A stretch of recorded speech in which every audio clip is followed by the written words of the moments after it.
ಜೋರಾದ ಗಾಳಿಯ ರಭಸಕ್ಕೆ ಪ್ರಮುಖ ರಸ್ತೆಗಳಲ್ಲಿ ಅಳವಡಿಸಲಾಗಿದ್ದ 3 ಫ್ಲೆಕ್ಸ್ಗಳು ಕಿತ್ತು ಹೋಗಿ ರಸ್ತೆಗೆ ಬಿದ್ದಿರುವ ಘಟನೆ ಗೋಕಾಕ್ ತಾಲೂಕಿನ ಶಿವಾಜಿ ಸರ್ಕಲ್ ಬಳಿ ನಡೆದಿದೆ.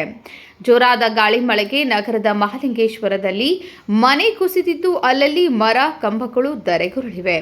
ನಗರದಲ್ಲಿರುವ 3 ಫ್ಲೆಕ್ಸ್ಗಳು ಕಿತ್ತು ಹೋಗಿ ರಸ್ತೆಗೆ ಬಿದ್ದಿವೆ. ಅಲ್ಲಲ್ಲಿ ಜೋರು ಗಾಳಿ ಮತ್ತು ಮಳೆಯಿಂದಾಗಿ ವಾಹನ ಸವಾರರು ಹಾಗೂ ಸಾರ್ವಜನಿಕರು ಪರದಾಡುವಂತಾಗಿದೆ. ಈ ಹವಾಮಾನ ವೈಪರೀತ್ಯವು ಕಳೆದ 1 ವಾರದಿಂದ ಮುಂದುವರೆದಿದ್ದು ಬೆಳಗಾವಿ ಜಿಲ್ಲೆ ಕಕ್ಕೇರಿ ಸೇರಿದಂತೆ ಗೋಕಾಕ್ ಸುತ್ತಮುತ್ತಲಿನಲ್ಲಿ ಹೆಚ್ಚಿನ ಹಾನಿ ವರದಿಯಾಗಿದೆ.